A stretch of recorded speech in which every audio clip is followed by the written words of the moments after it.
Royalties एक word है। आपके पॉडकास्ट से जो भी लोग जुड़ेंगे मैं बताना चाहूँगा, सबसे पहले कौन सा गाना निकाले? आप अच्छे कलाकार हैं लेकिन आप पास पैसा नहीं है। डेफिनेटली टैलेंट एक्चुअली उसी से निकल के आती है जब आप संघर्ष करते हैं। 10 में ही रजिस्टर किया था, तो ट्रेनिंग, इवेंट्स एंड फिल्मिंग, ये कला है ना, कला कभी भी बेकार नहीं जाएगी।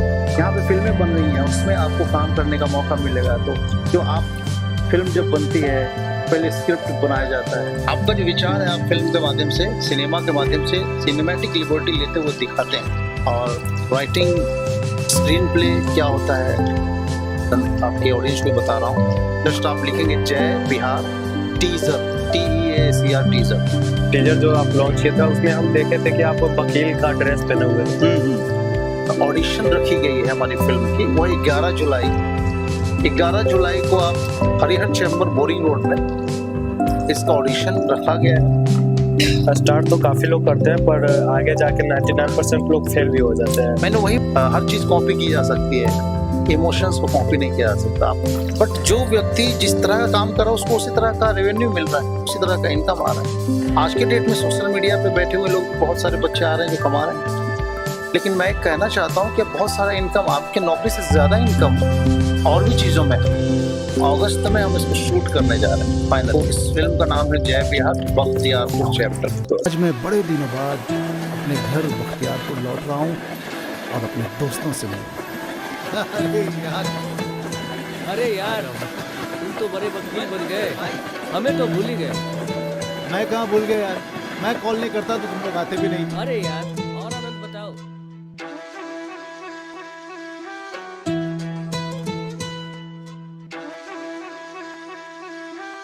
इतिहास की कलम, भविष्य के निर्माता, कोई लंछन ना टिकेगा, हर सत्य का ज्ञाता। बख्तियारपुर का नाम बदलकर मगध द्वार किया जा रहा है।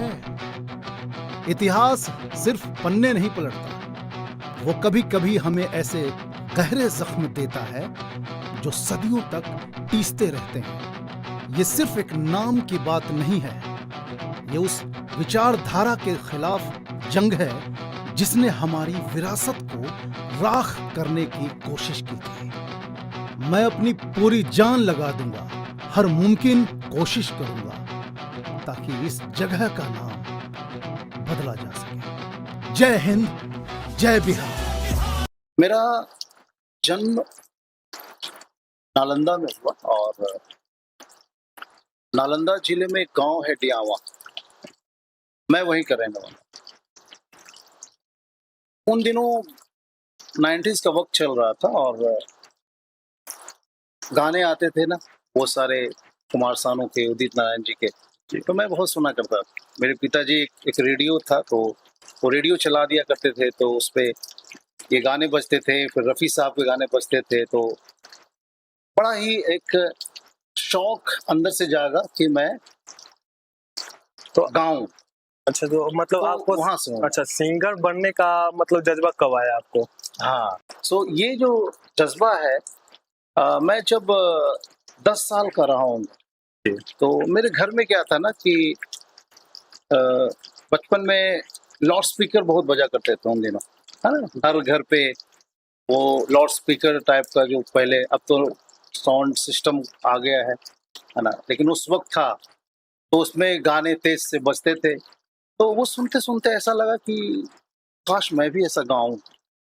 तो एक गांव का लड़का, एक इंटरेस्ट जागा, तो वहाँ से गाने की इच्छा मन में आई। और मैं उन दिनों रेडियो से, लाउड स्पीकर से कैसेट आते थे, तो मेरे घर में ही एक लाउड स्पीकर रहता था और वो हमारे एक ब्रदर हैं और उनके घर पे वो था और वो बजाते थे, तो मैं उससे सुन सुन के गाने सीखता था।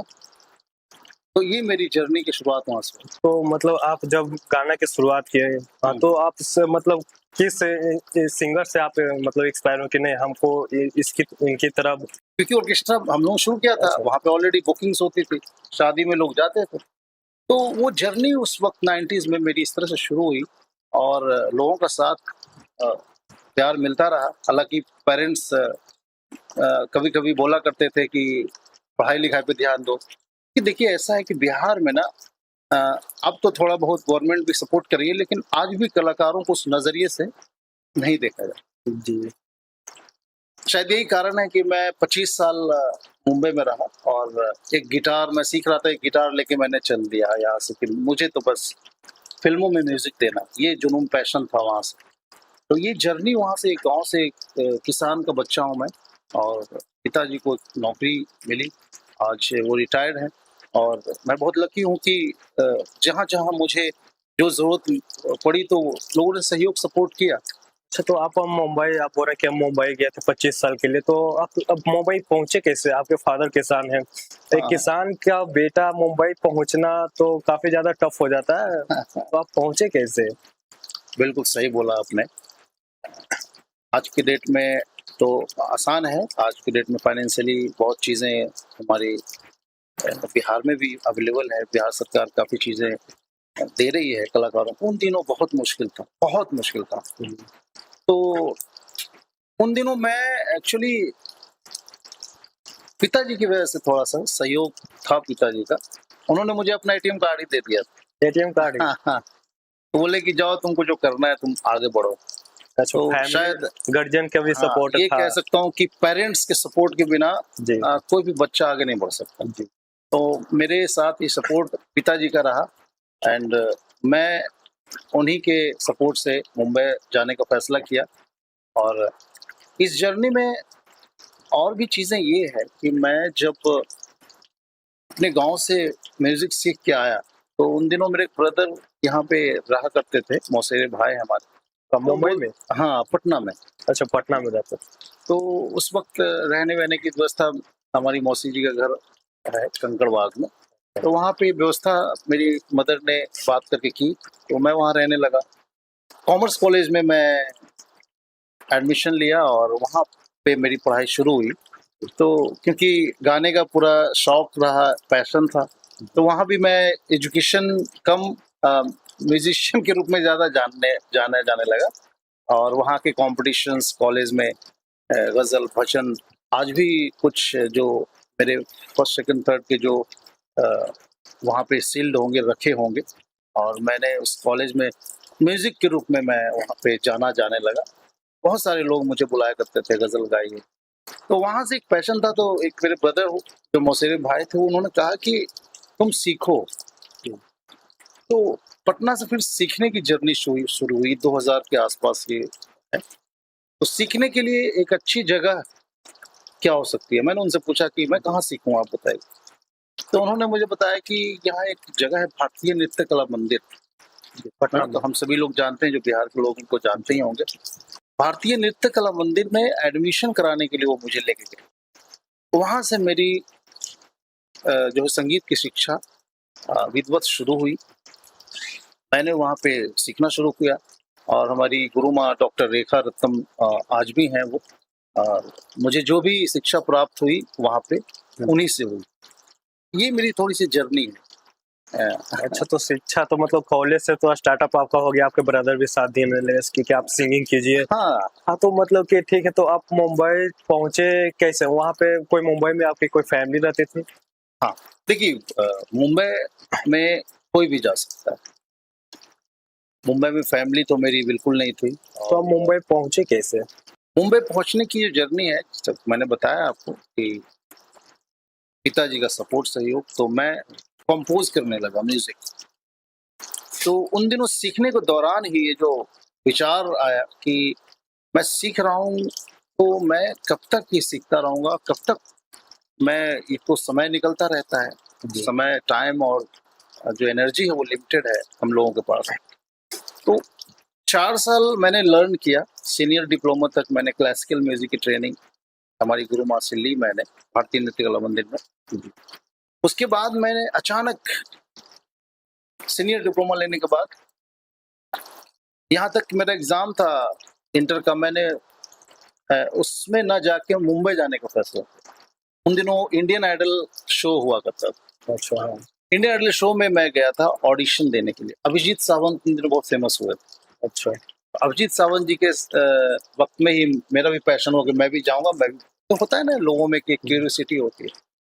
तो वहाँ से ये आया कि भाई अब चलते हैं।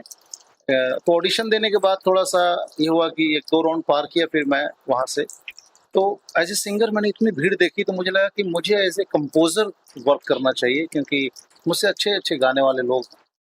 तो मैंने as a composer, as a music director के रूप में काम करने का फैसला किया, और वहाँ से मैं गिटार भी सीखना शुरू कर चुका था, हारमोनियम भी प्ले करना जानता था। तो मैं अपने गिटार हुआ करता तो उसको उठा के मैंने फैसला कर लिया कि मुंबई जाना है।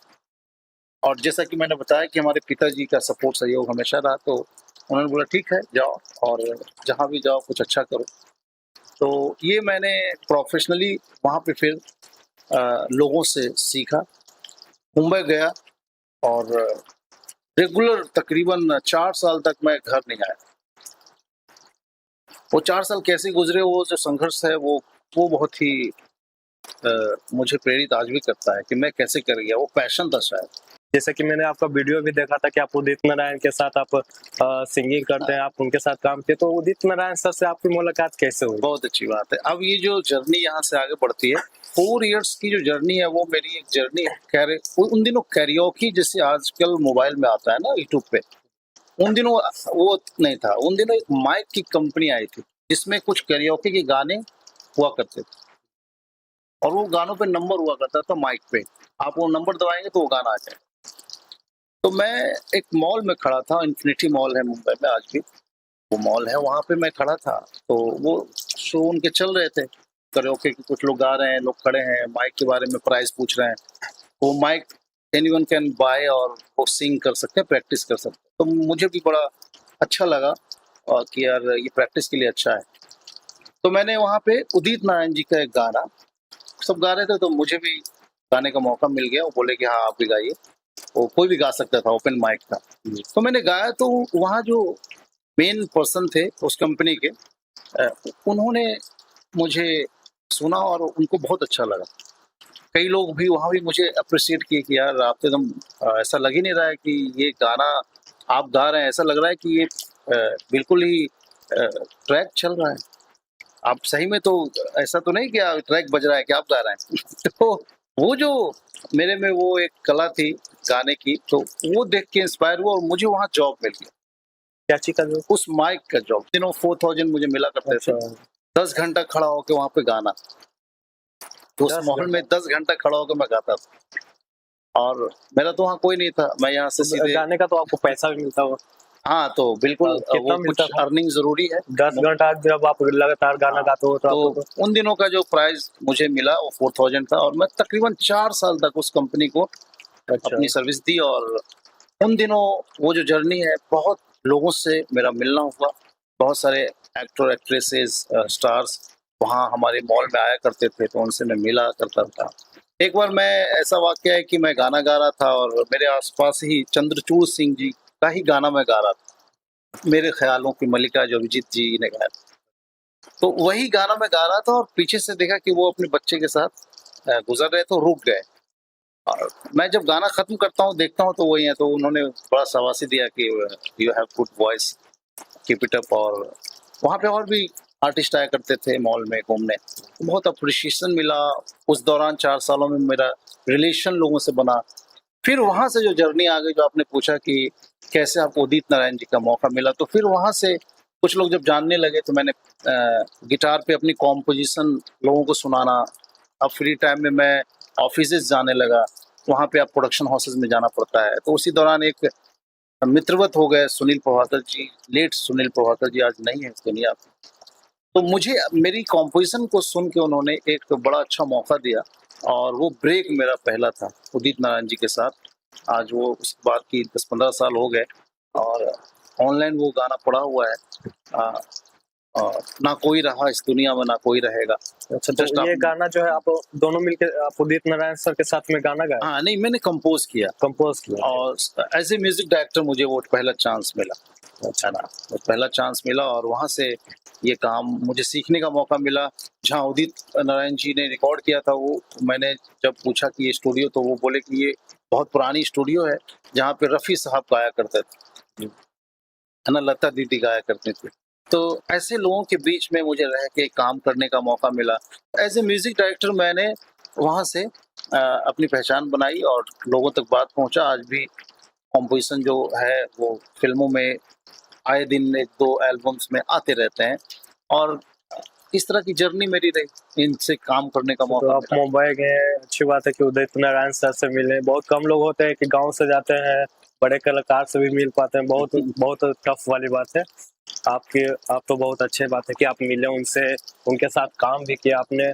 लेकिन बात है कि आप इनके साथ जो काम किए, आप उदित नारायण सर के साथ देखिए, ये जो जर्नी है पूरा आज तो 25 इयर्स हो चुके हैं। 25 वो जो years 4 साल का जो वक्त था मेरा, जी, उस वक्त जो मैं जॉब कर रहा था तो वो उन लोगों से मिलना हुआ। उसके बाद क्या हुआ कि मैंने जब फिल्में की तो लोगों ने ये जानना शुरू कर दिया कि ये कंपोजर हैं, सिंगर हैं। तो मुझे मौका मिलने लगा एल्बम्स में, फिल्म में। ऐसे कई गाने, मतलब आज 250 से 300 गाने ऑलरेडी बजते हैं मेरे और उसकी रॉयल्टीज भी आती है। मेरी जर्नी से देखिए, मेरी जर्नी जिस तरह की हर इंसान की एक जर्नी है ना, जो आप मुझे पूछ रहे हैं, हर इंसान की एक कहानी है। उसी तरह मेरी भी कहानी है जो मैंने आपको थोड़ा थोड़ा आपको पूछने में बताया।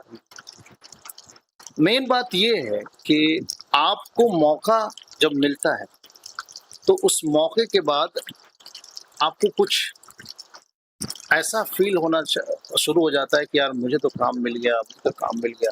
तो मेरी कहानी से कुछ लर्न करने का मौका ये है कि आप मौका मिलने के बाद भी अपने आप को उसमें निरंतर लगाए रखिए। लोग कंफर्ट जोन में चले जाते हैं। तो उसके बाद मैं वहाँ से वो जो 25 साल की जर्नी है, मैंने सीखा, म्यूजिक सीखा और भी फील्ड जो एक्टिंग है, थिएटर है, मैं सीखना बंद मैंने नहीं किया। फिल्म मेकिंग है, कैमरे पे कैसे काम हो रहा है, कैमरे के पीछे क्या काम हो रहा है, स्टूडियो में क्या काम हो रहा है, फिल्म मेकिंग क्या है, म्यूजिक में बीजीएम क्या होता है, ये सारा प्रोडक्शन सीखने के बाद वो जर्नी जो 25 साल में पूरी लर्निंग में गई है। मैंने काम बहुत नहीं किया है लेकिन सीखा बहुत है और इसी लर्निंग के साथ मैं अब आने वाले दिनों में, अब बिहार में फिर से मैं ये कोरोना का वक्त जब आया तो मैं आया था होली की छुट्टियों में, पिताजी रिटायर हो गए थे। तो यहाँ पे मैंने देखा कि अब बिहार में ही बहुत कुछ किया जा सकता है। आज की डेट में आप देखेंगे कि बिहार में तकरीबन 55 मूवीज शूट हो रही हैं। इन हम आपसे बात कर रहे हैं इस वक्त शूट हो रही, वो प्रोडक्शन में है, वो फिल्में बन रही हैं क्योंकि यहाँ पे गवर्नमेंट सब्सिडी दे रही है। मूवी पर। हाँ, फिल्म के लिए सब्सिडी दे रही है। आपके पॉडकास्ट के माध्यम से लोगों को पता चलना चाहिए। अब वो वक्त नहीं रहा जहाँ पे कलाकारों को, मैंने ये देखा, अब मेरा जो मिशन है आने वाले दिनों में, ये तो मेरी जर्नी आपको बताई मैंने, अब मेरा जो मिशन है, ये जो मैंने सीखा, जो मैंने जाना इस फील्ड के बारे में, जो मैं अर्न कर पाया इस फील्ड से और जो मुझे रॉयल्टीज आती हैं। तो रॉयल्टीज एक वर्ड है, आपके पॉडकास्ट से जो भी लोग जुड़ेंगे मैं बताना चाहूँगा, ये रॉयल्टी जो है ना, हर म्यूजिशियन को मिलता है, हर म्यूजिशियन को, हर सिंगर को, हर कंपोजर को, हर राइटर को, जो कैमरे के पीछे हैं। तो मैं वहाँ पे इसको भी अवेल कर पाया। उस दौरान मैंने सीखा IPRS, Indian performing rights society, जिसको जावेद अख्तर साहब ने बहुत ही शिद्दत से मेहनत करके ये सोसाइटी बनाई उनके लिए कि जो कैमरे पे काम कर रहे हैं वो तो ठीक है, जो कैमरे के पीछे काम कर रहे हैं उनके लिए क्या। तो उसमें जो कलाकार होते हैं उनको रॉयल्टी कैसे मिलेगी, वो सब सीखा मैंने। अपनी रजिस्ट्रेशन भी करवाई उस दौरान। तो मैं 25 साल से मेंबर हूँ IPRS का, वहाँ से मुझे रॉयल्टीज आती है, मेरे गाने जो बजते हैं उसकी रॉयल्टीज आती है। अच्छा, जो आप गाने गाए, मतलब आप सबसे पहले कौन सा गाना निकाले?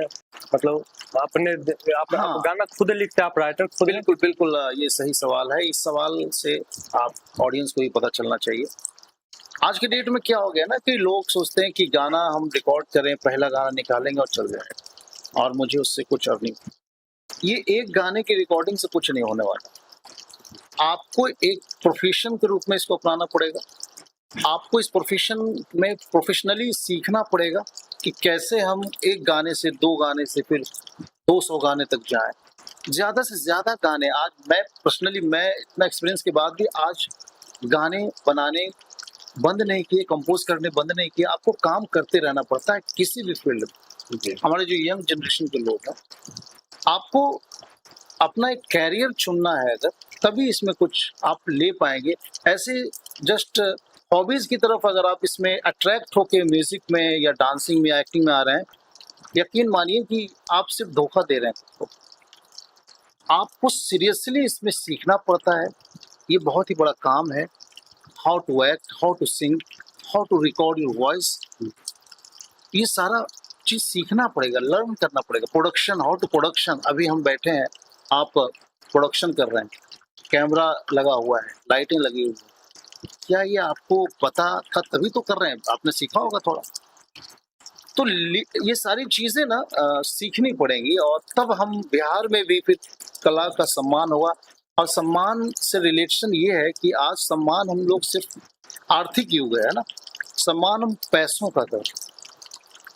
जी जिसके पास जो पैसा है ना, सम्मान वहां पहुंचता है, भले वो व्यक्ति कैसा। आजकल लोगों ने पैसे को व्यक्तित्व का एक हिस्सा मान लिया है, जबकि ऐसा कुछ नहीं है।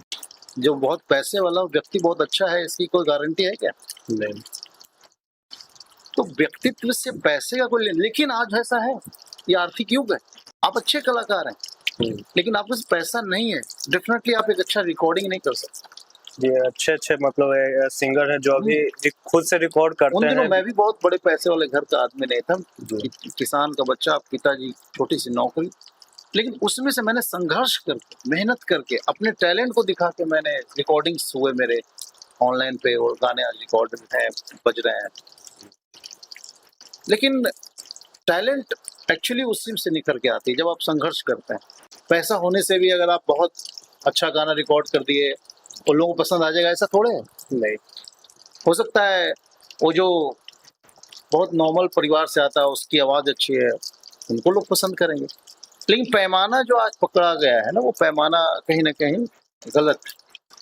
हमें क्या होना चाहिए कि हम सीखते रहें, निरंतर कुछ ना कुछ करते रहें, एक्टिविटीज करते रहें, तो आप इस क्षेत्र में आगे बढ़ेंगे और आप कुछ अच्छा कर पाएंगे, है ना। तो अब जो ये हमारी कंपनी है आर म्यूजिक एंड मूवीज, तो भी मैं बताता हूँ आपको।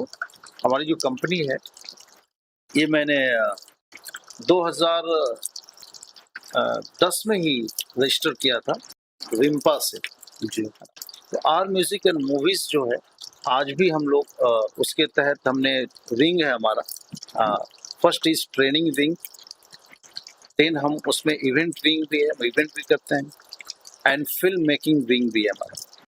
तो training, events and film making, ये 3 विंग से हम लोग काम कर रहे हैं। हमारी ट्रेनिंग सेंटर्स भी खोल रही हैं। ये पहली बार पटना बिहार में, हमने पटना सिटी में ही एक सेंटर खोला है दीदारगंज में, क्योंकि मैं रहता ही हूँ इसी के आसपास। तो आप मतलब पटना से, मतलब आप मुंबई गए हुए थे, तो मुंबई से आप पटना आए हैं अपने बिजनेस के सिलसिले में? हाँ, ये सही सवाल है। मुंबई से पटना में क्यों आया? देखिए, मुंबई में मैं रह रहा था तो वो मेरी कर्म भूमि रही। मैं यहाँ से सीखा, फिर वहाँ पे गया और म्यूजिक, रिकॉर्डिंग्स, फिल्म, सारा मैंने सभी कलाकारों के साथ, जिनके साथ भी मुझे मिलने का सौभाग्य प्राप्त हुआ, उनसे सीखने का मौका मिला। तो जब मैं कोरोना में आया ना लौट के, जो लॉकडाउन जब लग गया, तो उस वक्त जो मैंने फील किया, 3 सालों तक पूरी तरह से लॉकडाउन के असर में हम लोग थे। उस दौरान शूटिंग बंद हो गई थी, उस दौरान इवेंट्स नहीं हुआ करते थे, कलाकारों को फाइनेंशियली बहुत लॉस हुआ, कुछ लोगों ने वो काम छोड़ के कुछ और काम करने लगे थे। मेरे साथ भी प्रॉब्लम हुआ होगा ना, मैं भी तो कलाकारी क्षेत्र से था, शूटिंग बंद, रिकॉर्डिंग बंद।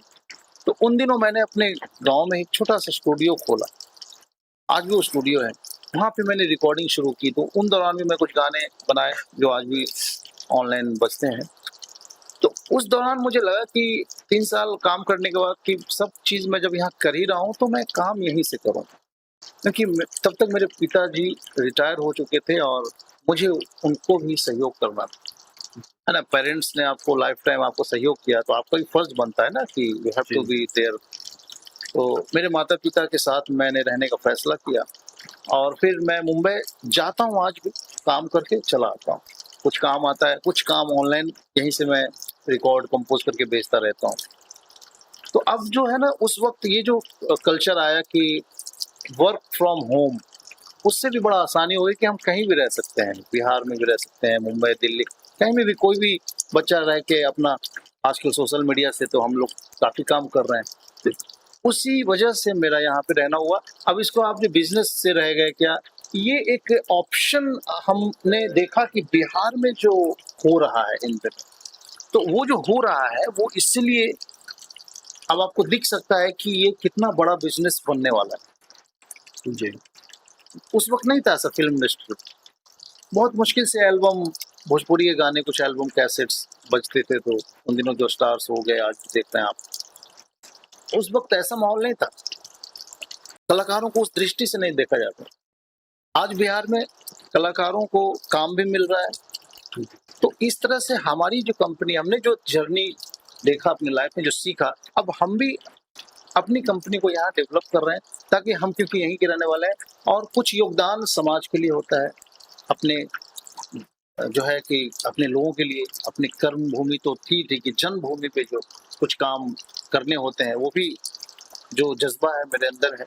तो मैं चाहता हूँ कि अब हम बिहार में भी रह के कुछ करें, जो मैं कर सकता हूँ। अपने अपने हिस्से का जो योगदान है सभी दे रहे हैं, मैं भी जो योगदान है इस तरह से देना चाह रहा हूँ।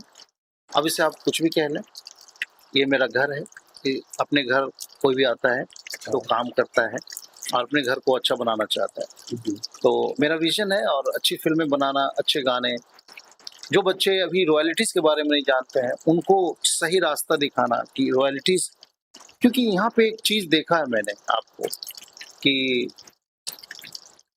कलाकार बहुत अच्छे होते हैं, कला उनमें कूट कूट के भरा होता है, कुछ गॉड गिफ्ट होता है, बहुत अच्छा गाते हैं, अच्छा डांस करते हैं, अच्छी एक्टिंग कर लेते हैं, लेकिन जैसे ही शादी होती है वो सब कलाकारी छोड़ के नौकरी पकड़ लेते हैं। ये क्या मजबूरी आई कि आपने डांस को छोड़ के रोजगार के लिए, वो है मजबूरी, पता है मुझे, लेकिन वैसे क्या मजबूरी आई? वो इसलिए आई क्योंकि आप कला करते हुए सिर्फ कुछ लिमिट और सीमित संसाधनों को देख पाए कि स्टेज से पैसा आता है, या फिर या पैसे की कमी हो गई, चलो कुछ नौकरी कर लेते हैं, कहीं कुछ सिखा ही लेते हैं, टीचर बन जाते हैं। और एक्चुअली उसमें समाज में भी जो माहौल है बिहार में हमारे, कि हम नौकरी को ज्यादा प्रेफर कर रहे हैं, नौकरी। जी, बिहार में तो अभी है। जबकि अभी के जमाने में, एआई के जमाने में, आने वाले दिनों में नौकरी खत्म होने वाली है, आपके हाथ से नौकरी यूं चली जाएगी, बहुत से लोगों को निकाल दिया जाएगा। तो ये कला है ना, कला कभी भी बेकार नहीं जाएगी। आपको बस जरूरत ये है कि इस कला से कैसे हम जुड़े और कैसे आपकी कला से जो रेवेन्यू जनरेट होता है उसको सीखें। तो हमारी जो कंपनी है आर म्यूजिक एंड मूवीज, हम उस पर भी वर्क कर रहे हैं। आर म्यूजिक एंड मूवीज मेरी पूरी जर्नी है। मैंने जो जीवन में सीखा है इन 25 सालों में कला के क्षेत्र में, वो सारी चीज़ें, सारी सर्विसेज जो मुझे मिल रही हैं, मैं अपने स्टूडेंट्स को जो ट्रेनिंग हमसे ले रहे हैं उन तक पहुंचा रहा हूं। फिल्मों में जो मैंने सीखा है, जिस तरह की फिल्म के साथ मैं जुड़ना चाहता हूं, उस तरह की फिल्म यहाँ पे प्लान कर रहा हूँ। इवेंट्स भी उस तरह के होंगे। हमारे प्रिय पद्मश्री अनूप जलोटा सर का हमेशा साथ हमें मिलता रहा है, उदित नारायण जी का साथ में, उनके साथ मैंने काम किया है। तो वो सारे जो कलाकार हैं जिनसे मैंने कुछ सीखा है, अब मैं चाहता हूँ कि उसी तरह का जो माहौल है वो बिहार में भी हो। हालांकि यहाँ पे जो भाषाएं बोली जाती हैं, भोजपुरी, मैथिली, अंगिका, है ना, वो भी भाषा में भी हमारी कुछ बातें चल रही हैं, कुछ फिल्में चल रही हैं, उस पर भी हम बात करेंगे। तो हमारी जो कंपनी है, सबसे पहले तो रॉयल्टीज के ऊपर हम लोग फोकस्ड है कि हम सिर्फ म्यूजिक सिखाते नहीं, एक्टिंग सिखाते नहीं, डांस सिखाते नहीं, हम सिखाने के बाद उन बच्चों को जो कलाकार बन के आगे आना चाह रहे हैं, उनको कुछ ना कुछ इसकी जो रेवेन्यू जनरेट हो रही है उसका रास्ता बताया जाए। हम रास्ता बता सकते हैं, चलना आपको होगा, जैसे मुझे भी चलना था, मैं चला। तो हमारे साथ जो ट्रेनिंग में जो बच्चे आएंगे, तो उनको हम लोग प्रोफेशनल कोर्सेज भी हैं, वो भी हमारे साथ कर सकते हैं आप। हाँ, सोलो भी सीख सकते हैं आप। पटना में अधिकतर टाइम मैं रहता हूँ, पर्सनली मैं भी मिलता हूँ, हमारे टीचर्स भी हैं। वो आपको ट्रेनिंग दे रहे हैं। यहाँ पे थिएटर्स है, यहाँ पे फिल्में बन रही हैं, उसमें आपको काम करने का मौका मिलेगा। तो जो आप कर रहे हैं उसमें और पॉलिश करेंगे, अच्छी गायकी कैसे होनी चाहिए, अच्छी एक्टिंग कैसे होनी चाहिए, उस पर अगर हम काम करेंगे तो हम कुछ योगदान दे पाएंगे बिहार में जो फिल्में बन रही हैं, चाहे जो भी हम कला के सर, क्षेत्र में करना चाहते फिल्मों की बात किया जाए तो फिल्म्स आप पहले सिंगिंग करते थे, सिंगिंग के बाद आप फिल्मों में कैसे एंट्री मारे? हैं। हाँ, तो मैंने जैसा कि मैंने पहले कहानी में बताया कि मुंबई में रहते हुए मुझे सब ऐसे ऐसे लोगों से मिलना हुआ कि सभी चीज़ों को सीखने का इंटरेस्ट मेरे में आया कि फिल्म मेकिंग क्या होती है, क्योंकि मैं फिल्मों के लिए म्यूजिक देता हूँ। फिल्म में म्यूजिक जब दे रहा हूँ तो फिल्मों के सेट पे भी मैं जाया करता था। जो जहाँ पे फिल्म शूटिंग हाँ, होती शूटिंग हो आप रही है, वहाँ पे मैं जाते थे? जाया करता था। आज मेरे काफ़ी अच्छे मित्र हैं जो अच्छे अच्छे कैमरामैन हैं। कई लोगों ने बाहुबली जैसे फिल्मों में भी कैमरे कौन से assist किए फिल्म, हैं। अच्छा कौन से फिल्म जब शूटिंग आप कौन से फिल्म में आप सबसे पहले गए जब शूटिंग हो रहे थे तो? देखिए शूटिंग के दौरान ऐसी बहुत सारी फिल्में हैं के बारे में मैं बता सकता हूँ, लेकिन सिंपल एक बात ये कहूँगा कि उस दौरान फिल्में सेट पे जो होती थी, तो मैं सेट से ज़्यादा, क्योंकि मैं बैक ऑफ कैमरा काम कर रहा था म्यूजिक डायरेक्शन स्टूडियोज में। तो स्टूडियोज में मिला करते थे, तो बहुत सारी जो फिल्में बन रही थी उसमें मैं असिस्ट भी कर रहा था कई लोगों को, है ना। कई ऐसे प्रोग्रामर्स हैं, म्यूजिक प्रोग्रामिंग कैसे होती है वहाँ पे मैं असिस्ट कर रहा था, वहाँ सीख रहा था। काफ़ी एक्टर्स हैं, उनके साथ मैं, जैसे कि आपको उन दिनों बहुत ही फेमस सिंगर जो निकल के आया अभी, चाहे मोहम्मद इरफान जी के साथ मैंने काम भी किया। हमारी फिल्म में उन्होंने गाना गाया। लेटेस्ट अगर बात करें अरिजीत जी के साथ, तो मेरा काम करने का मौका मिला ही। अनूप दत्ता सर के साथ भी रिकॉर्ड करने का मौका मिला। नए जो जनरेशन के जो कुछ कलाकार हैं उनसे भी मुझे मिलने का, काम करने का मौका मिला। तो उस दौरान जब फिल्मों का गाना रिकॉर्ड होता था, शूट होता था, तो वो बातें होती थी और मैं उससे सीखता कि हाउ टू रिकॉर्ड, कैसे प्रोफेशनली हम रिकॉर्ड कर सकते हैं। फिल्म जब बनती है पहले स्क्रिप्ट बनाया जाता है, स्क्रिप्ट इज इम्पोर्टेंट। फिल्म पूरी कहानी जो है इम्पोर्टेंट पेपर पे बनती है फिल्म। 10% सिर्फ शूट होता है, 90% पेपर पे फिल्में बनती हैं। तो इस तरह का जो नॉलेज, राइटर्स के साथ बैठना, तो इस धीरे धीरे फिल्म की तरफ मेरा रुझान आया। फिर मैंने प्रोडक्शन हाउस अपना बनाया और मैंने कई शॉर्ट फिल्म में, एड फिल्म में ऐसा किया। आज भी मेरे चैनल पे वो सब वीडियोस मैंने किए हैं, वो है। कोई भी आप are music and movies latest अगर आप जीवन लिखेंगे, अनूप जलोटा जी का एक एल्बम रिकॉर्ड किया है, वो आप सुन सकते हैं। तो इस तरह से करते करते अब बिहार में जो सब्सिडी है उसके माध्यम से हम बिहार के ही कलाकारों को मौका देना चाहते हैं। और इसमें जो भी हमारी जर्नी है, जो भी मैंने सीखा है, इस फिल्म में आपको दिखेगा। अपने 200 से 300 सॉन्ग आपने खुद लिखे, गाए भी थे, तो आपका मतलब जो सॉन्ग है, जो राइटर है, वो आप खुद हैं और या फिर आपके साथ इसका टीम है कि मतलब कि हम सॉन्ग लिखते हैं, शूटिंग करते हैं, राइटर भी है, सब? बहुत अच्छा। तो देखिए ये प्रोसेस है। राइटिंग फर्स्ट स्टेप है, lyrics writing. Second step is उस राइटिंग की कॉम्पोजिशन, म्यूजिक कॉम्पोजिशन। सॉन्ग की बात अगर करें, उसके बाद म्यूजिक प्रोडक्शन आता है, जिसमें programming, music programming, sound recording and then sound mixing. ये सारे प्रोसेस हैं और ये बहुत ही इम्पोर्टेंट प्रोसेस है किसी एक गाने को अच्छा करने के लिए। तो ये प्रोसेस के लिए तो आप अकेले नहीं कर सकते, टीम होती है। तो मैं एक्चुअली, या कोई भी क्रिएटिव पर्सन जो गाना कंपोज करता है या करती है, उनका अपना वो कॉम्पोजिशन होता है, अपनी लिरिक्स छोटी सी तो होती ही है। लेकिन जब वो गाना बन जाता है और अच्छा लगता है, तो अब आप उसको क्या करते हैं, डेवलप करना चाहते हैं। तो उसमें एक राइटर्स की जरूरत पड़ेगी, लिरिक्स राइटर, जिनका काम ही लिरिक्स राइटिंग है। तो डेफिनेटली आपको हायर करना चाहिए। सब अकेले नहीं कर सकते, मोनोटोनस हो जाएगा। तो काफ़ी लोग ऐसा करते हैं, ये इससे आपके गाने उतने अच्छे नहीं दिखेंगे जितना निकल के आना चाहिए। तो एक लिरिक्स राइटर को हम लेते हैं, मैंने कंपोज किया, लिरिक्स भी एक जो स्टार्टिंग लिरिक्स होता है, एक डेमो कह सकते हैं उसको, हमने डिजाइन किया कि ऐसा होना चाहिए गाना। फिर हम एक लिरिक्स राइटर के साथ बैठ के पूरी जो है लिरिक्स राइटिंग करवाते हैं पूरा।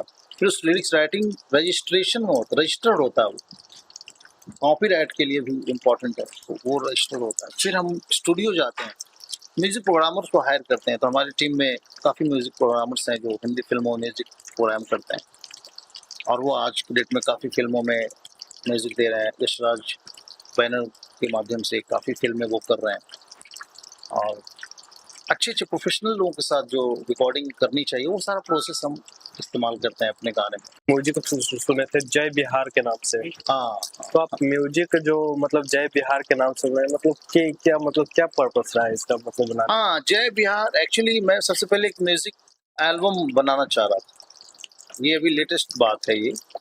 तो मैं बिहार में यूं ही जस्ट प्लान कर रहा था कुछ दिन पहले कि फिल्म बनाई जाए, तो कैसे फिल्म।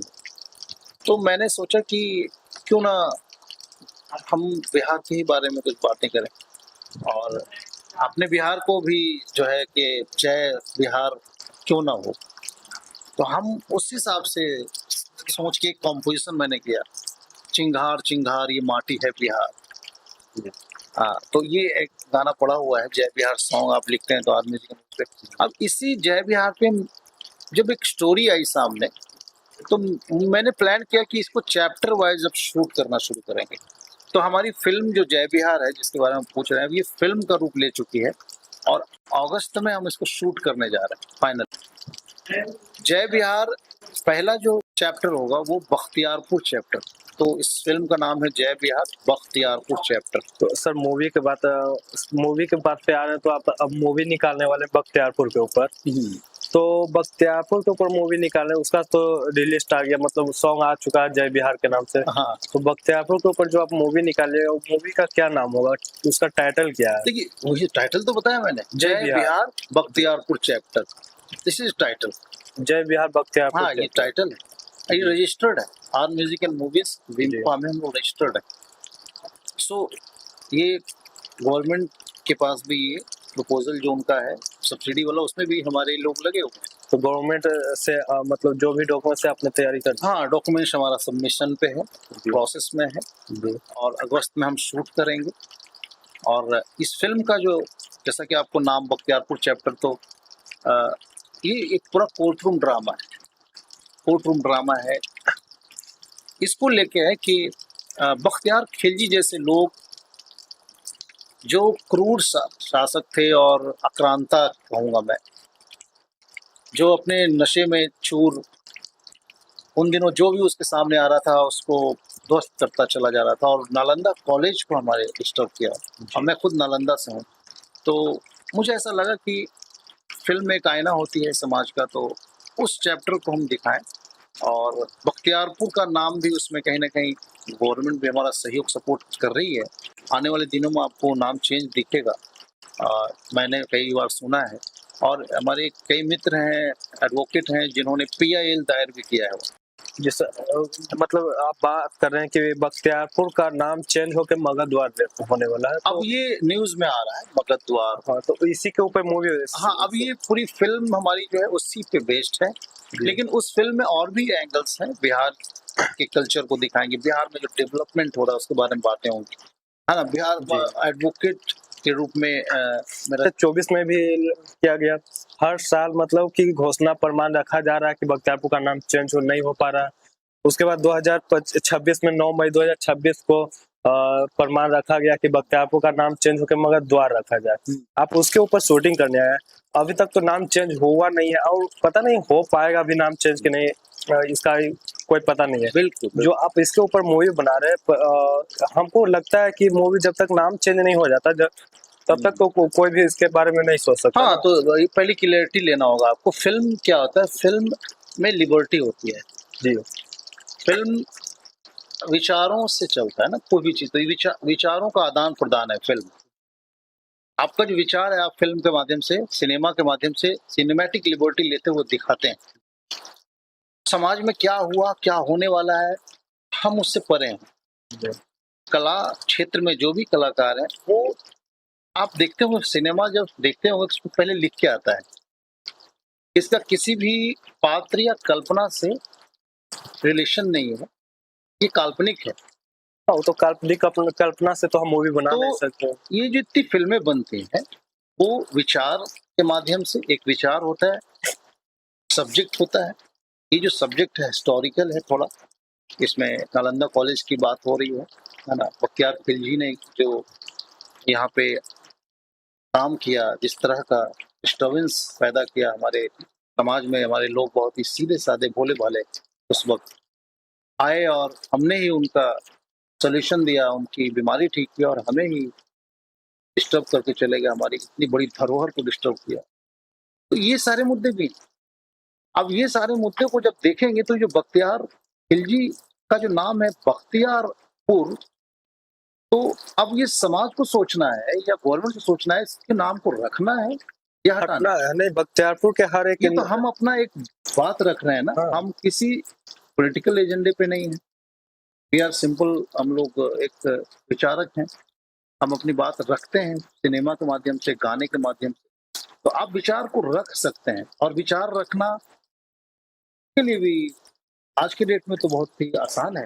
वो वक्त थोड़े है कि आपको विचार रख रहे हैं तो विचार में आपके साथ कुछ रोक लगा दिया जाएगा, नहीं, विचार हमेशा आप रख रहे हैं।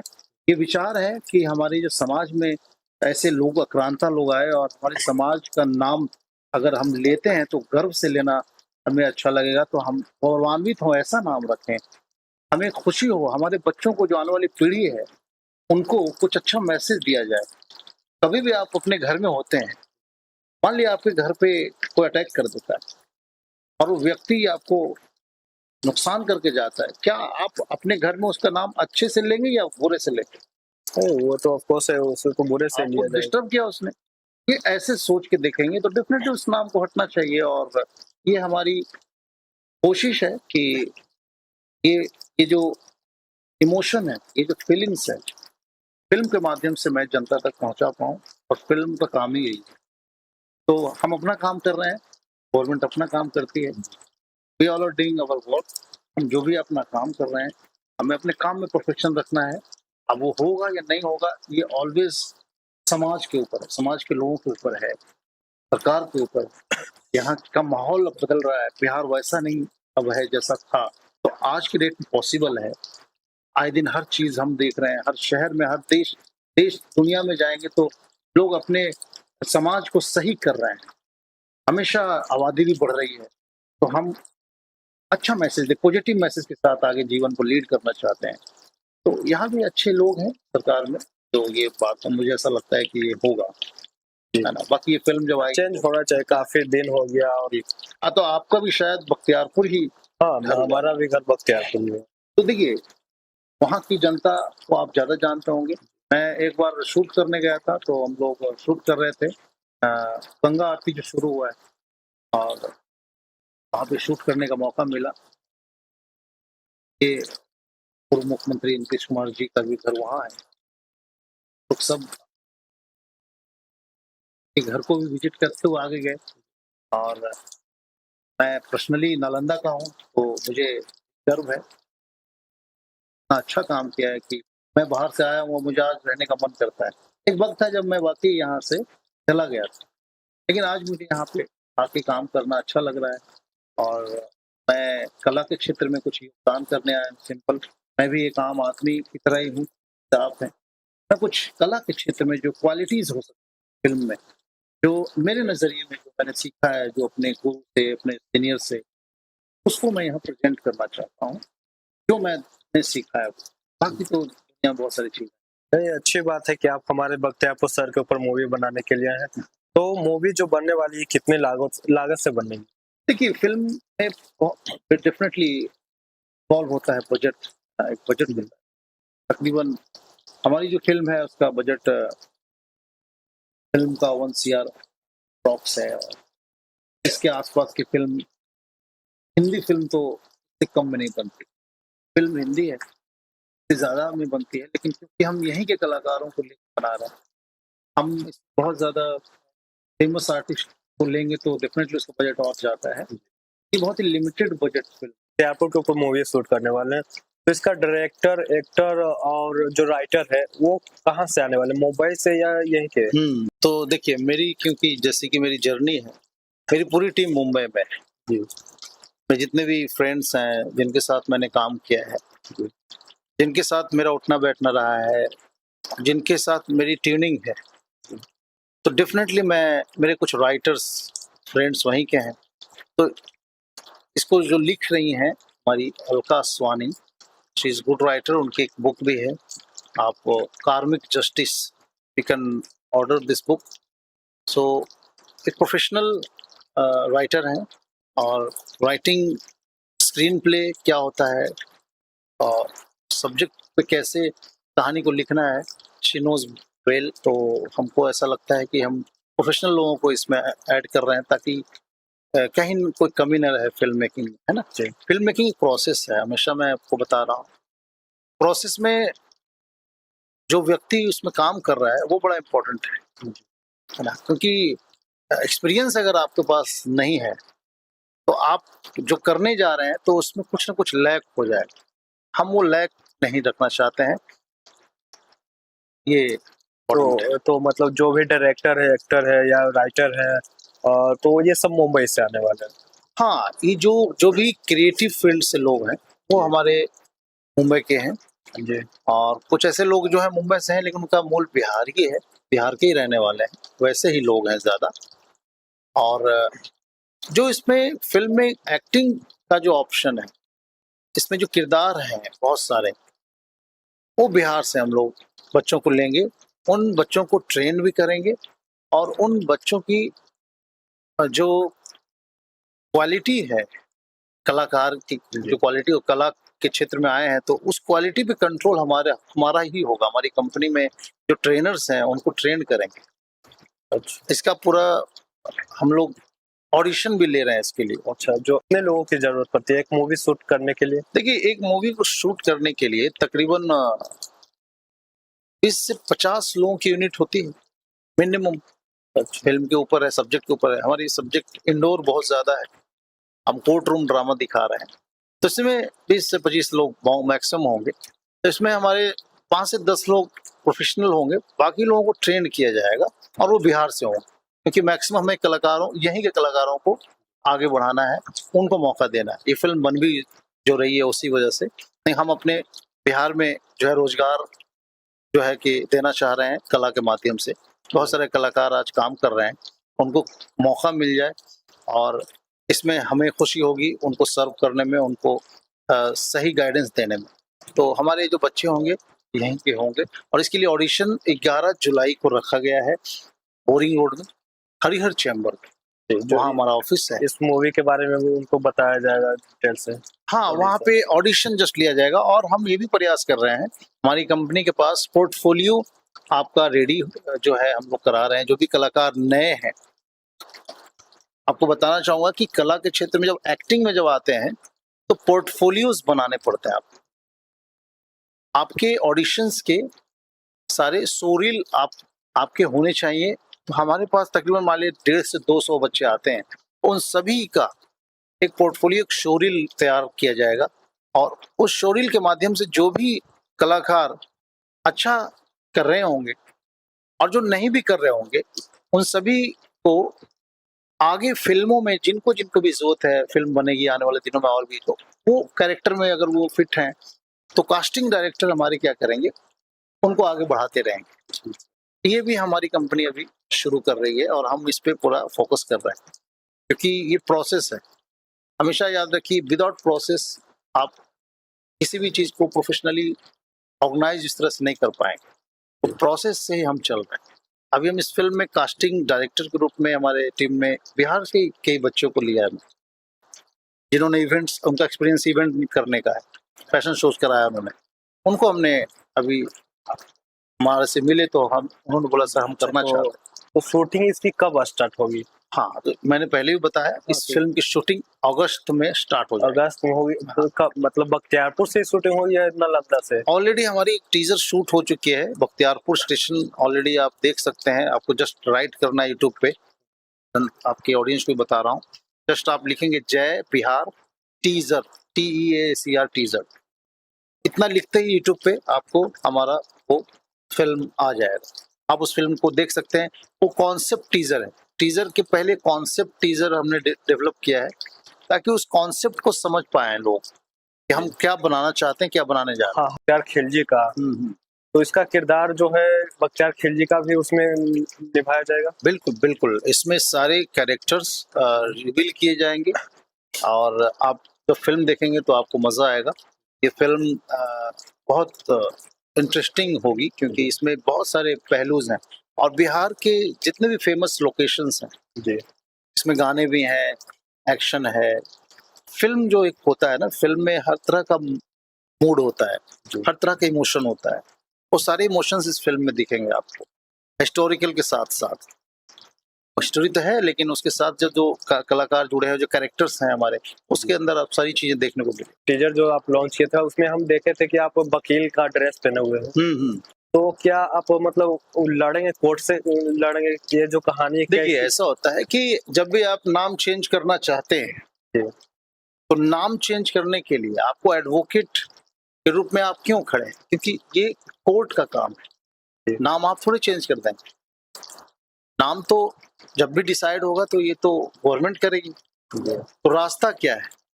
तो रास्ता यही है कि आप कोर्ट का दरवाजा खटखटाएंगे, जो कि ऑलरेडी रियलिटी में PIL वगैरह दायर किया गया है। उसके लिए बहुत सारा आपने बोला कि हाँ यहाँ किया गया है, इतने लोग आए थे, तो प्रोसेस है। तो डेफिनेटली उसमें एक एडवोकेट ही, एक लॉयर ही वहाँ पे ये रिप्रेजेंट कर रहा होगा। तो क्या नजरिया आपका आ रहा है, कैसे आप इसको सोच रहे हैं, दैट्स अप टू यू। हमारी फिल्म जब बनेगी और हम जब प्रेजेंट कर रहे होंगे तो थिएटर में आप आके वो 2 घंटे की फिल्म ये जो मूवी है वो थिएटर में भी लगी। हाँ, ये तकरीबन 50 से 100 थिएटर्स को हम लोग टारगेट कर रहे हैं और सिंगल थिएटर्स या मल्टीप्लेक्सेस सभी में हमारी फिल्म आएगी और आप इस फिल्म को देखें तब आपको पता चलेगा कि हमने क्या किया। अभी हम सारी बातें नहीं करना चाहते हैं। Thank you. कोई दिक्कत नहीं सर, वो तो आप बनाइए तो पूरा बख्तियारपुर, पूरा बिहार में देखा जाएगा इस मूवी को। अरे बिल्कुल, देखिए पहली बार बिहार में ऐसी जो कोशिश है, ऐसा सब्जेक्ट जो है उठाने का हिम्मत हम लोग कर रहे हैं, तो डेफिनेटली हमारे बिहार वासियों को सहयोग करना चाहिए और मुझे ऐसा लगता है कि आप लोगों का सहयोग मिल रहा है, मिलेगा भी, क्योंकि हम अपने समाज को अच्छा बनाना चाहते हैं, हम अपने समाज को बेहतर बनाना चाहते हैं। तो बेहतर वो तभी बनेगा जब हम बेहतर बनेंगे, हमारे विचार बेहतर होंगे।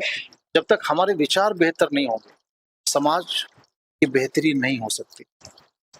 यही काम पॉलिटिकल लेवल पे जो हमारे पॉलिटिशियंस कर रहे हैं, तो हम कलाकार हैं तो कला के क्षेत्र में जो कर सकते हैं योगदान करेंगे और हर आदमी को करना चाहिए। जो भी समाज में है उनकी जिम्मेदारी है कि अगर आपके घर के पास अगर कोई कचरा होता है तो साफ तो करते हैं आप, तो आपको अपनी सफाई, अपने विचारों की सफाई, अपने समाज में अच्छी चीजें जो होनी चाहिए उसका जिम्मेदारी लेना पड़ेगा। मेरी भी कोशिश है। तो अगर कोई स्टूडेंट या कोई कलाकार जो आना चाहता है आपके बिहार में मूवी जो बन रहा है उसमें शामिल होना चाहता है, तो वो किस तरह से? सिस्टम, हाँ, अब ये सिस्टम मैं बताना चाहूँगा। फिल्म में आने का एक प्रोसेस है, यहाँ भी प्रोसेस में बताना चाहता हूँ। सबसे पहले इसकी जो एक ऑडिशन रखी गई है हमारी फिल्म की, वही 11 जुलाई को आप हरिहर चैम्बर बोरिंग रोड में इसका ऑडिशन रखा गया है। हमारे डिटेल्स जो दिए हुए नंबर हैं जो आपको स्क्रीन पे फ्लैश किए जाएंगे, उस पर आप कांटेक्ट करिएगा तो आपको डिटेल्स बताए जाएंगे। वहाँ पे आप अपना ऑडिशन देंगे। आप में जो भी कला है, गाते हैं, लिखते हैं, एक्ट करते हैं, डांस करते हैं, सिंगिंग करते हैं, तो आपको प्रोफेशनल कंपोजिशन करते हैं, सभी चीज़ें जो भी आप करते हैं, आप एक कैमरा ओपन होगा, आपको एक मौका दिया जाएगा, आप वहाँ पे अपना एक्ट प्ले करेंगे और वो रिकॉर्ड हो जाएगा। और उसके दौरान फिर हम ये जो रिकॉर्डिंग करेंगे, इसी रिकॉर्डिंग से हम लोग फिर फाइंड आउट करेंगे कि किस बच्चे के पास क्या टैलेंट है और उसके हिसाब से उनको वो मौका दिया जाए। ये पूरा प्रोसेस है, तो ये प्रोसेस में जाएगा और ये सब फ्री है, ऑडिशन कोई चार्जेस नहीं है। पिछले दिनों में मैंने सुना था कि हाँ ऑडिशन के चार्ज ले लेते हैं। ये सब प्रोसेस जो हुआ था, कभी कभी कुछ बच्चे यहाँ पे गलत माइंड से, हम ही कुछ लोग जो होते हैं ना गलत जो पैटर्न बना देते हैं, वो उससे फिर गलत हो जाता है। कलाकार जो भी कला कर रहे हैं, आप मुंबई जाएंगे फ्री ऑडिशन होते हैं, ऑडिशन कभी भी चार्जेबल नहीं होता। तो आप आए ऑडिशन दें, अगर आप में वो टैलेंट है तो आपको मौका मिलेगा, और नहीं है तो सिखाया जाएगा, ट्रेनिंग दी जाएगी, आपको रास्ता बताया जाएगा और आपको आगे आए, हम लोग का पूरा सहयोग रहेगा। पर कभी आपको ऐसा नहीं लगा कि इसमें सफलता नहीं मिल रही तो पीछे हट जाते हैं या कुछ इसके साथ बहुत कुछ अच्छा और सवाल है, करें? बहुत अच्छा। इसी सवाल ने कई कलाकारों को डिस्टर्ब कर रखा है। बेसिकली सफलता ऐसी चीज है ना जिसे किसी शब्द में बयान नहीं की जा सकती। सफलता कोई ऐसी चीज नहीं है जिसको आप ऐसा देख रहे हैं कि सफल हो गया। सफल है क्या? एक व्यक्ति जो अपने आप को खुश महसूस कर रहा है, जिस जोन में भी वो काम कर रहा है, वो सफल है, खुश है वो। ऐसा नहीं कि आप किसी को देख के अगर आप कह रहे हैं कि सलमान खान, अक्षय कुमार, गोविंदा, अब इनको देख के सोच रहे हैं कि मैं भी वो बन जाऊं, आप ऐसे कैसे बन सकते हैं? आप उनके जैसा कैसे बन सकते हैं? वो उनकी जर्नी है ना। अब आप क्योंकि वो सफलता नहीं देख रहे हैं, आप इस सफलता का पैटर्न गलत है सोचने का, ये मैं क्लियर करना चाहता हूँ। जो मैंने सीखा है और जो गुणीजन लोग हैं वो आपको ये बात बताएंगे कि सफलता का पैमाना ऐसा नहीं होना चाहिए। वो सफलता नहीं हो, कंपैरिजन कर रहे हैं आप, इनसे कंपैरिजन कर रहे हैं, उनसे कंपैरिजन कर रहे हैं। तो कोई भी जो अभी स्टार्ट करना चाहता है, कलाकार बनना चाहता है, तो वो तो बड़े लोग आप इंस्पायर हो सकते हैं, लेकिन आप उनके जैसा कैसे बन सकते हैं? जैसे मैं इंस्पायर हूँ, हम बहुत लोगों से इंस्पायर हूँ मैं। से एक्टिंग में देखा है तो मैं अक्षय कुमार जी, गोविंदा जी को, लेकिन मैं वो हूँ नहीं ना। मैंने उनके एक्टिंग स्किल्स, उनकी डांस स्किल्स को मैंने अडॉप्ट किया है। स्किल्स अडॉप्ट, उनके इंस्पायर होके कुछ करना, दैट इज डिफरेंट। और ऐसा कि मैं सफल नहीं हुआ, मैं तो गोविंदा नहीं बन पाया, मैं तो अक्षय, फिर तो ये गलत बात हो जाएगी ना। आप काम करते रहिए, आप सफल हैं। आप जिस दिन काम बंद कर देंगे उस दिन असफल हैं। बस काम करने और ना करने में सफलता का डिफिनेशन होना चाहिए। अगर आप वो काम कर रहे हैं आप सफल हैं। मैं आज काम कर रहा हूँ, मैं सफल हूँ। मैं कहाँ कह रहा हूँ कि मैं सफल हूँ। तो ये सफल और सफल का जो टैग लगा देते हैं लोग, इस बात से लगा देते हैं आप सफल हो। आप यहाँ बैठ के आप कम से कम पॉडकास्ट शूट करने की हिम्मत कर रहे हो, और मैं कहूंगा कि आपके पॉडकास्ट को लोग देखें, और आप विचार को पहुंचा रहे हैं लोगों तक। यूट्यूब पे जो भी आज पॉडकास्ट कर रहा है सफल है। लेकिन किसी को देख के कोई काम करना वो सफलता की निशानी नहीं है। वो सिर्फ कंपैरिजन करने के चक्कर में आप लगे हो कि मैं तो ऐसा बन जाता, वैसा हो जाता। ये सिर्फ अट्रैक्शन है, प्रोफेशन नहीं है। शुरुआत जरूर होती है अट्रैक्शन से, लेकिन फिर आपको उस प्रोफेशन में जाने के लिए उसके जैसा काम करना पड़ेगा। आप अक्षय कुमार बनना चाहते हैं तो 4 बजे उठ के दौड़ना पड़ेगा आपको। अरे उनके फॉलो तो करने पड़ेंगे उनके आसपास पहुंचने के लिए, जिम जाना पड़ेगा आपको। अगर आप अच्छे गायक बनना चाहते हैं, उदित नारायण जी, किशोर कुमार जी, चाहे लता दीदी, तो वो जितना घंटा रियाज करते थे, वो चाहे मैं हूं चाहे कोई और है, अगर वो नहीं करता है वो नहीं बन पाएगा। उस रियाज के आसपास आना वो आप कर सकते हो, वो आपके हाथ में है। ये आपके हाथ में नहीं कि हमको तो भाई लता जी बनना था और लता दीदी जैसा मेरा नाम नहीं हो पाया तो हम तो असफल हो गए। तो ये जो टैग है, यहाँ से हमको निकलना पड़ेगा। हम आपके माध्यम से लोगों तक पहुंचाना चाहते हैं कि इस मानसिकता से निकल जाना पड़ेगा। आप सब सफल हैं, आप काम कर रहे हैं, और आप ईश्वर का धन्यवाद दें कि आप काम कर पा रहे हैं। स्टार्ट तो काफी लोग करते हैं, पर आगे जाके 99% लोग फेल भी हो जाते हैं। मैंने वही बोला, बिहार में ये प्रॉब्लम है, खासकर ऐसे विलेज साइड में, नॉट बिहार, एमपी, राजस्थान, जो विलेज साइड में जो बच्चे होते हैं ना, वो अधिकतर 90% अट्रैक्शन से आए हुए होते हैं कला के क्षेत्र में। प्रॉब्लम इसलिए है क्योंकि आपकी शुरुआत, आपके विचार सोचने की जो शुरुआत हुई है वो क्या हुई है? क्या आपने सिर्फ ये देखा कि मुझे उनके जैसा बनना था और आप बन नहीं पाए, तो नहीं बन पाए तो अपने नौकरी पकड़ लिया। आप घर पे दबाव आया, कुछ पैसा कर लो, शादी करना है तो ये कर लिया। तो वो एक्चुअली जो आपने विचार किया वहां से निकल के आता है। तो आप अगर विचार कर रहे हैं कि कलाकार बनना है, कला के क्षेत्र में कुछ योगदान देना है, तो रियलिटी में आप क्या कर रहे हैं, उसके लिए प्रैक्टिस कर रहे हैं क्या, उसके लिए सीख रहे हैं क्या, प्रोफेशन में आने के लिए कुछ कर रहे हैं क्या, उस पे आपका ध्यान हो तो आप बन जाएंगे।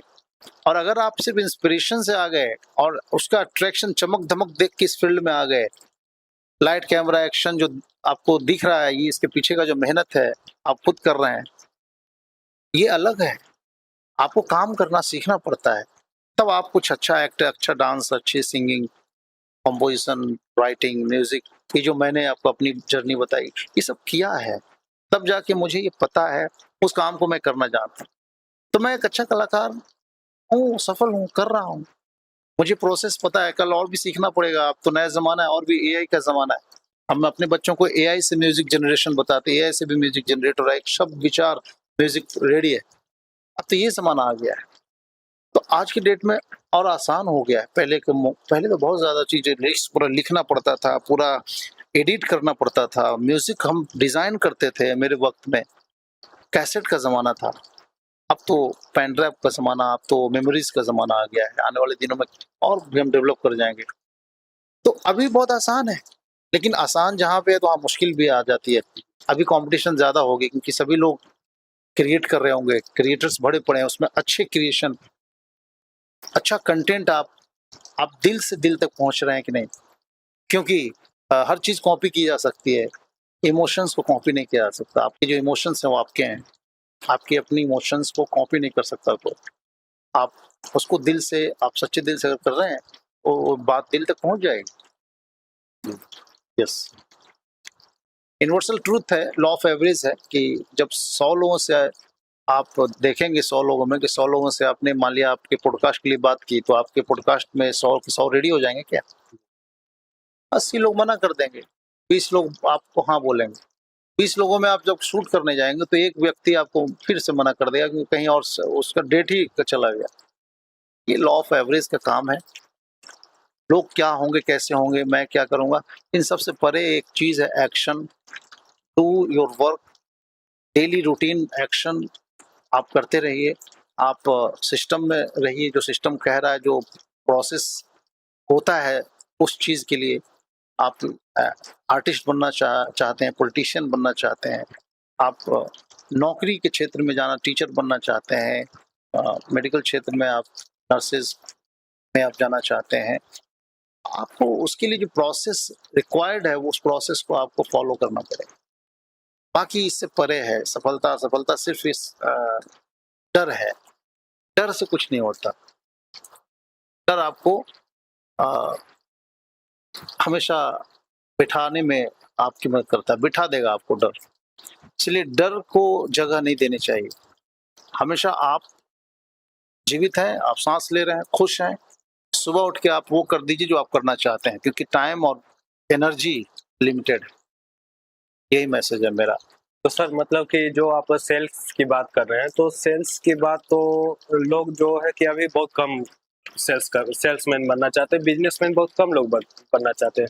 अभी बिहार में है कि ज्यादातर लोग जॉब के पीछे भाग रहे हैं। स्टूडेंट लोग भी अभी भी देख रहे हैं कि काफी लोग सब जॉब के पीछे, कोई सा भी जॉब मिल जाए, होम गार्ड हो, बिहार पुलिस हो, दिल्ली कैसा भी मिल जाए, बस एक गवर्नमेंट जॉब होना चाहिए। जो कि शायद उन स्टूडेंट को भी लगता है कि एक गवर्नमेंट जॉब मिलने से जिंदगी सफल हो जाती है। तो इस बारे में आप क्या करना चाहते हैं? देखिए, वो अपनी जगह पर सही है, अपने परिवार के कंडीशन के हिसाब से वो नौकरी, जॉब जो भी है करना चाहते हैं। लेकिन नेटवर्क मार्केटिंग के दौरान जो मैंने सीखा, समझा, तो मुझे ऐसा लगा कि ये एक्चुअली पैटर्न है जो वो करना चाह रहा है। समाज में 2 तरीके का इनकम, मैंने एक बुक पढ़ा रॉबर्ट कियोसाकी जी का, उसमें लिखा हुआ है कि ढर्रा है, अलग अलग समाज का अलग सोच विचार है, उसके हिसाब से वो अपनी जगह पर सही है, गलत कोई नहीं। बट जो व्यक्ति जिस तरह का काम कर रहा है उसको उसी तरह का रेवेन्यू मिल रहा है, उसी तरह का इनकम आ रहा है। तो जॉब जो मेंटेलिटी है वो उनकी है, क्योंकि उनके समाज में, हमारे समाज में खास करके वही रहा है। तो हम नौकरी करने वालों को ज्यादा प्रेफरेंस देते रहे हैं, तो शायद वो हमारे समाज में बैठ गया है कि अभी अपने बच्चे को नौकरी ही दिलवानी है। वो गलत नहीं है, वो सही है, वो पैटर्न चल रहा है। लेकिन जब वो उस चीज को सीखना शुरू कर देंगे कि एक्चुअली नौकरी तो हम पैसे के लिए कर रहे हैं ना, पैसा तो और भी काम से आता है। आप 12 घंटा ड्यूटी पे जाके ही पैसा आएगा ऐसा तो है नहीं। तो जब आप इस बात पे विचार करना शुरू करेंगे तो पैसा, आज के डेट में सोशल मीडिया पे बैठे हुए लोग भी बहुत सारे बच्चे आ रहे हैं जो कमा रहे हैं, तो उन्होंने तो जॉब नहीं पकड़ा है, उनको तो पैसे आ रहे हैं। तो उनको क्योंकि वो रास्ता पता है, उन्होंने उस रास्ते को, अच्छा उस रास्ते में आने वाले चैलेंजेस को फेस भी किया, चैलेंजेस भी हैं। अब नौकरी, क्या वहाँ चैलेंज नहीं है? नौकरी तुरंत मिल जाती है क्या? मैंने तो देखा है कि नौकरी के लिए डोनेशंस दे रहे हैं लाखों रुपए लोग, तो वो भी मुश्किल है, वो भी आसान तो नहीं है। बहुत सारा अभी जब निकलता है कि इस वैकेंसी निकली और इसके लिए तो वो भीड़ उमड़ पड़ती है, लेकिन 100-200 लोगों को ही नौकरी मिल पाती है। तो क्या हमें ये नहीं सोचना चाहिए हमारे बच्चों को कि जो और ऑप्शंस हैं अर्निंग के, उस पर ध्यान दिया जाए? बिहार में, क्योंकि मैं खुद बिहार का हूँ, इससे मैंने ऑप्शन ढूंढा। मेरे पिताजी पुलिस में थे, नौकरी में, जॉब में थे, लेकिन मैंने ऑप्शन ढूंढा कला क्षेत्र में, रेवेन्यू कैसे क्रिएट होता है, मैंने वो जाके सीखा मुंबई में। और अब मैं यहाँ पे सिखाने के जद्दोजहद में हूँ। यहाँ पे लोग सीखना भी बहुत कम पसंद करते हैं या नहीं, आई डोंट नो, बट बहुत कम लोग मिलते हैं जो ये सीखना चाह रहे हैं। वो डेफिनेटली नौकरी की तरफ जाना चाह रहे हैं। तो ये शायद ये समाज का एक डर रहा है। लेकिन मैं कहना चाहता हूँ कि बहुत सारा इनकम, आपके नौकरी से ज्यादा इनकम और भी चीजों में है। तो जो सेल्स की मैं बात कर रहा था, तो देखिए 2 तरह का इनकम है, एक है एक्टिव इनकम और दूसरा है पैसिव इनकम। एक्टिव इनकम आपको लिमिटेड पैसे में सीमित कर देता है, सीमित पैसा है, मतलब एक्टिव जितना काम करेंगे उतना पैसा आपको मिलेगा। 10 घंटा काम किए 10 घंटे का पैसा आपको मिलेगा, और उसी में 10 घंटा कोई प्यून काम कर रहा है, कोई प्रोफेशनल अच्छे ग्रेड के जो ऑफिसर्स हैं वो भी काम कर रहे हैं, तो उनका थोड़ा सा ज्यादा हो सकता है, तो वो भी पैसा है। लेकिन कुछ पैसिव इनकम भी जनरेट कर रहे हैं ना इस दुनिया में। अब बिहार में उसकी संख्या कम हो सकती है, क्योंकि यहाँ पैसिव इनकम क्या है यही नहीं पता है। हो सकता है कई लोगों को पता हो, कई लोगों को पता नहीं है, हमारे बच्चों को पता नहीं। पैसिव इनकम वो है जो एक बार कर दिया गया वो काम, अब उस काम को दोबारा करने की जरूरत नहीं है, उस काम से पैसा आने लगे। जैसे कि एक राइटर ने एक किताब लिख दी, अब वो बार बार लिख नहीं रहा है ना, वो इसने एक किताब लिखी है, उस किताब को अमेज़न पे डाल दिया, कहीं पे डाल दिया, आजकल बहुत से प्लेटफॉर्म, वो किताब लोगों को पसंद आ गई, अब वो किताब बिक रही है, बिक रही। अब वो किताब उसके लिए पैसिव इनकम का जरिया बन गया। यूट्यूब चैनल, एक वीडियो आपने बनाया, इट्स ऑल्सो पैसिव इनकम।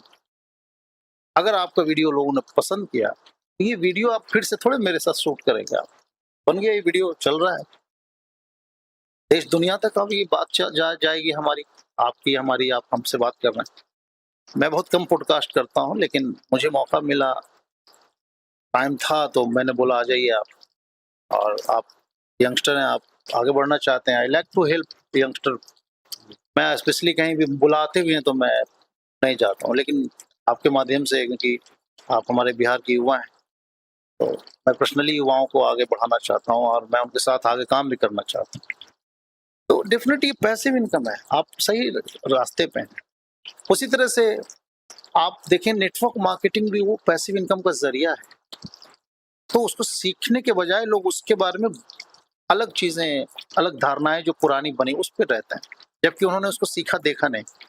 तो एक्सपीरियंस लेने की जरूरत है, लेकिन वो भी टाइम मांगता है ना, तो आपको समय होना चाहिए। बाकी जो है सब अपनी जगह पे सही है, किसी को गलत या किसी को सही नहीं कहा जा सकता। आप जो जानते हैं वो आपका सत्य है, हम जो जानते हैं हमारा सत्य है। जानकारी जैसी होगी